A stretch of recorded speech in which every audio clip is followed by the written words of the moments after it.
Hey guys, it's Chris, and I'm inside the Archer. I just wanted to go through and show you real quick basically how I record my flights. Several people has asked. One person asked me to make a video on it, and so here it goes. Basically, believe it or not, what I use, typically what you're seeing as far as the video over the nose, or sometimes there's video from behind me too, I use these.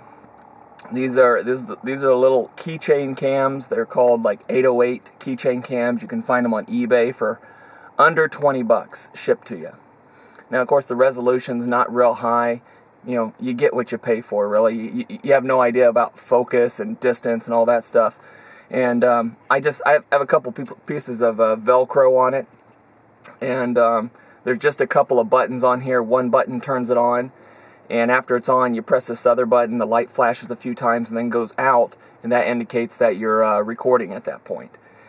And I have little 8 gig micro SD cards in them, and that's more recording than even the battery will handle. To be honest with you, a 4 gig or maybe a little more than 4. A 6 gig would be more than enough. A 4 would probably do it, because honestly, the little battery that's inside here is only going to get you, at most, but typically, 1 hour of video recording.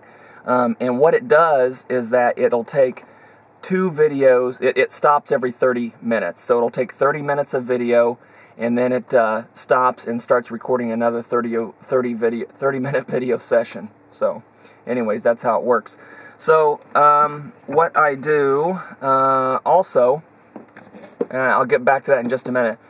As far as the audio goes, I use this. I use a little digital voice recorder. I bought a little bitty microphone that plugs into the side of it. All right, and then I just take my my headset, right,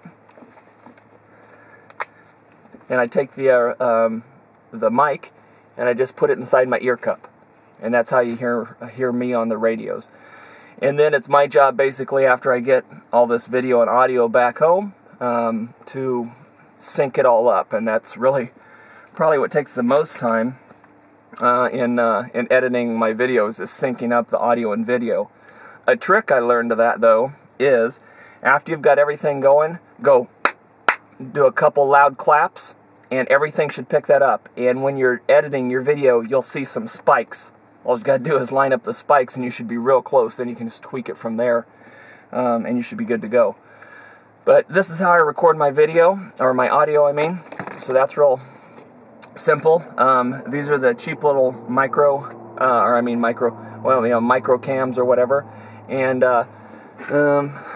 see in the back here, I will take one of these, and I'll put a piece of Velcro, and I'll put it right here, and that's how you get the behind my headshot. All right, so you can see me working, you know, the panel and everything, all the gauges, the GPS and so forth, radios, and then the other one of these I take, and I'll Velcro it to the windscreen right here. I'll Velcro it right here and put it up, and that's how I see over the nose. All right. But these only shoot in about 720 by 480. And I think there's, I saw some newer ones. I'm going to buy one, see how it works. I think it shoots at like 960 by 720. I'm not sure. I can't remember off the top of my head. But anyways, that's how that's worked. I do have another camera. And this is my other camera. This is a little Kodak PlaySport. All right. And this camera will shoot actually as high as 1080p, which is real nice.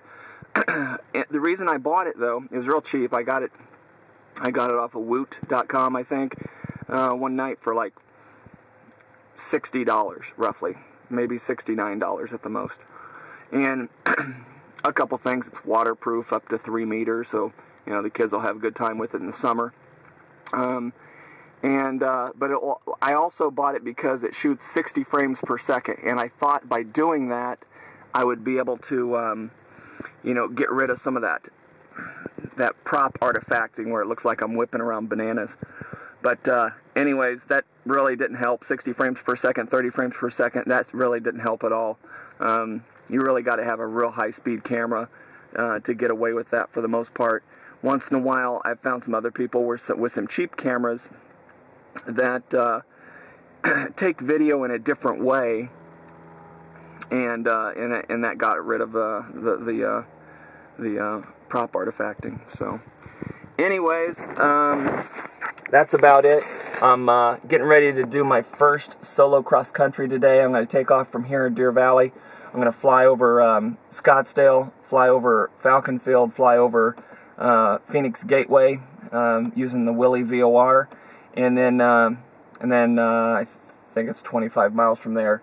Eventually land at Coolidge Airport, designated P08. So that's what I'm off to do today. Thanks for checking this out. If you have any other questions about how I do it, if I didn't cover something quite good enough, feel free to give me a buzz. By the way, if you didn't know, I'm part of a podcast. Me and two other friends of mine who are also student pilots. We all kind of got together at the same time, and because we were about in the same time in our flight training, and decided to do a podcast about our experience so far. I'm in Phoenix. My buddy John, he's in Maryland. My other buddy Mark, he's in California. They both used schools for their flight training, and I use a private instructor. But you can check us out at In the Pattern Podcast, and you can find us on iTunes at In the Pattern Podcast, or just check our webpage out at inthepatternpodcast.com. All right, thanks a lot, guys. We'll see you later.